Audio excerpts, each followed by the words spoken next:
নমস্কার বন্ধুরা, তোমরা সবাই কেমন আছো? আশা করি তোমরা সবাই ভালো আছো। আর আমি এই রান্না করছিলাম, এখন ছাগলের দুধ দুইতে যাব। তোমরা পুরো ভিডিওটা দেখো, আশা করি তোমাদের ভালো লাগবে। আর আজকের এই ছাগলটা ঘাস বাগানে বাঁধা আছে, আমি ওখানেই দুধ দুইতে যাব। অনেক দিন পর আজকের ঘাস বাগানে এসে দুধ দুইছি। আমাদের তো সবসময় ঘাস বাগানে আসা হয় না, আজকের অনেক ঘাস হয়েছে। বললো কালীকে নিয়ে এসে আজকে একটু ঘাসে বাঁধি, আর ঘাসে বেঁধেছে। আমি এখন যাচ্ছি দুধ দুইতে। আর প্লিজ তোমরা পুরো ভিডিওটা দেখো, আশা করি তোমাদের ভালো লাগবে। দেখো কত সুন্দর আমাদের ঘাস বাগানে, একদিক থেকে কাটা হয়ে আসছে আর একদিক থেকে বড় হচ্ছে। চারিদিকে শুধু ঘাস আর ঘাস। আজকে একটু বাজারে যেতে হবে, সার নিয়ে আসতে হবে।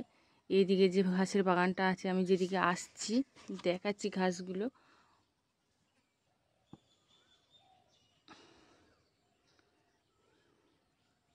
এই যে এখানে ঘাসের বাগানটা আছে, এই যে এই ঘাসগুলো অনেকটা লাল হয়ে গেছে। সার নিয়ে এসে জল দিতে হবে, ইউরিয়া আর জল দিতে হবে। আর কালি খেয়ে খাচ্ছে, আমি এখন দুধ দুইব। আর প্লিজ তোমরা যদি আমার চ্যানেলে নতুন হয়ে থাকো, ভিডিওটা দেখতে দেখতে একটা সাবস্ক্রাইব করে দিও। তোমাদের একটা সাবস্ক্রাইব আমাকে নতুন ভিডিও বানাতে সাহায্য করবে।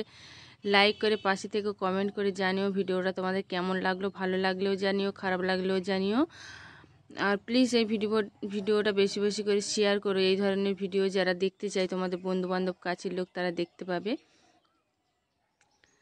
কালি চুপ করে দাঁড়িয়ে আছে, আর আমি এখন দুধ দুইছি তোমাদের সঙ্গে গল্প করতে করতে। আর একজন বন্ধু কমেন্ট করেছে, পর্ণ কুমার ঘোষ লিখেছে, এটা কোথায়? এটা আমার ঠিকানাটা হলো দক্ষিণ 24 পরগনা, সুন্দরবন থানা বাসন্তী। আর আমার গ্রামটা হলো জ্যোতিষপুর।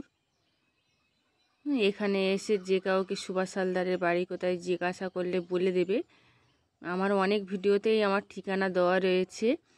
আর তুমি যে কমেন্ট করেছো আমাকে, আমার খুব ভালো লাগলো। আমার ভিডিওটা দেখো, আমার পাশে থেকো। কমেন্ট করার জন্য অনেক অনেক ধন্যবাদ। আর কালির পায়ে মনে কাঠপিমড়ে কামড়ে দিল, এখানে কাঠপিমড়ে আছে। চলো উপরে নিয়ে চলো, ওখানে দুধটা দুয়ে নিই।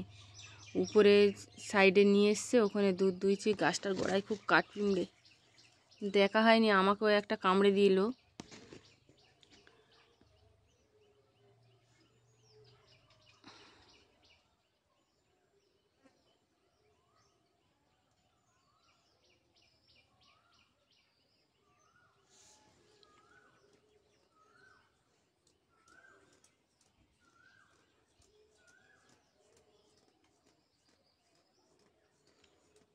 দেখো অনেকটাই দুধ হলো। আর সোনুকে খাওয়াবো। আমরা অনেক দিন দুধ খেতে পাচ্ছি না, শুধু সোনুই খেয়ে যাচ্ছে। সামনে আর একটা ছাগলের বাচ্চা হবে, হলে তারপরে আমরা হয়তো দুধ খেতে পারবো।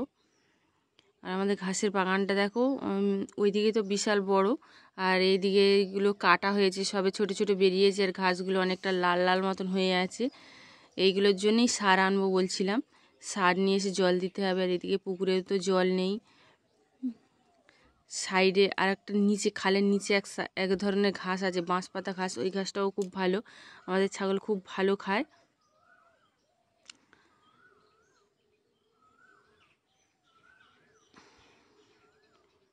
বন্ধুরা, আমার আজ তাহলে এই অবধি। আর আমার ভিডিও দেখার জন্য, আমার পাশে থাকার জন্য ধন্যবাদ। পরের ভিডিওতে দেখা হবে।